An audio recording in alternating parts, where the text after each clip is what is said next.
How you going, guys? Welcome back to Walk It Off. I'm Nathan, and today I'd like to talk to you about this one right here.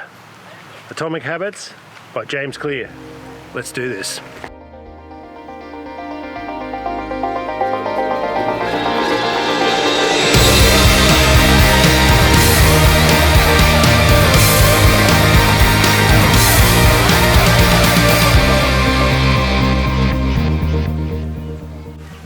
Alrighty guys, so this one right here, James Clear's Atomic Habits.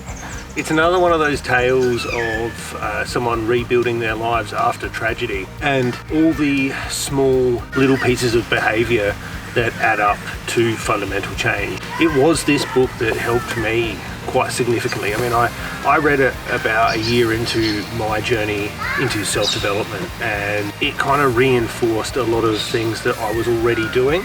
And some of those things were things like physical fitness and self-care. I was already quite aware of those, but it wasn't until I read James Clear's work that I found out about things like habit stacking. And that is noticing that habits can chain into each other and small rituals can trigger the next habit. So yeah, I took much more notice of the ends of small things that I was doing throughout the day. And I ended up chaining together the audiobooks when I was hiking. So I was also nourishing my brain while committed to physical fitness, but then also making videos and things like that.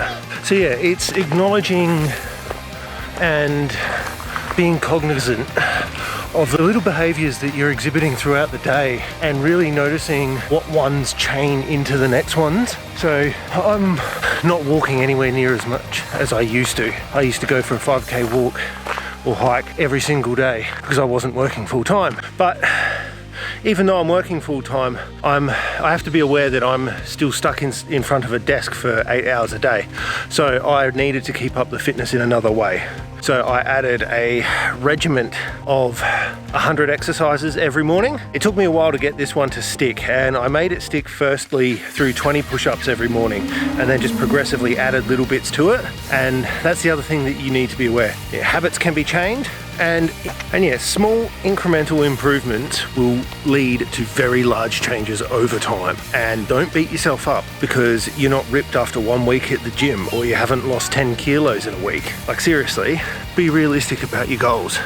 Don't expect yourself to be able to fundamentally change behavior that has taken a lifetime to ingrain. And yeah, just don't beat yourself up over it. Seriously, guys. The other thing I've noticed throughout a lot of these self-help books is there seems to be a lot of people that have gone through serious personal tragedy and then used that as kind of like their fire in the belly to fundamentally change something about themselves. Like if you've been through something sad and you kind of don't want to let that suffering be in vain and push for some change in your life, then yeah, seriously, this book is for you. Okay.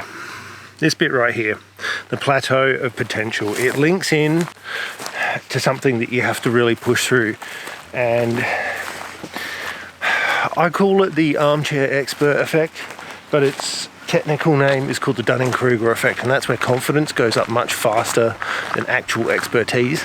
It's quite common, and you really do have to acknowledge it in yourself. I don't like pointing it out in other people unless they really are talking about something that I know personally a lot about. So yeah, it really does speak to the importance of persistence and the ability to push through hardship and keep going towards a goal. Because you're not going to get good by giving up. So today we're walking the Chambers Gully track. There's a couple of all ruined old structures. It's really quite pretty down here.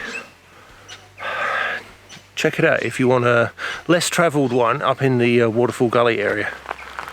Definitely worth your time. Okay, so basically there is a mapped response pathway that you ingrain into your body over the years.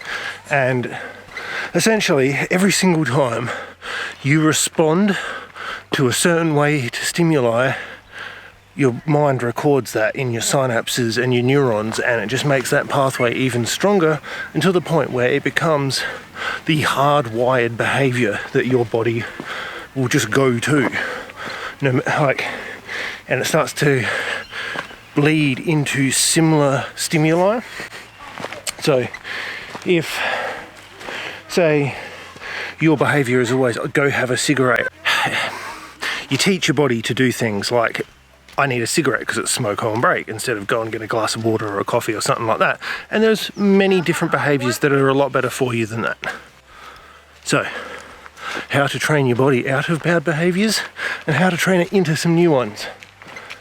It's in that book. Okay guys, have you ever had trouble with trying to change your own behaviour? I know the first couple of times I originally tried to quit smoking, I really struggled. And yeah, I used the power of push-ups.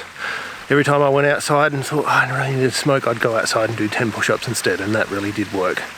Probably kept my lungs a bit healthier as well, I think. So, yeah. Tell me what you thought about it in the comments below. I really want to hear your opinion of this. And yeah, like always, if you have a mental health or self-development book that you could really recommend me, I'd really appreciate it. I'd really like to read as many of these as I can. I'm holding this upside down. So, Atomic Habits. You should definitely check it out. It really helped me. And until next time, go outside, get better, and be awesome. Catch you next time, guys.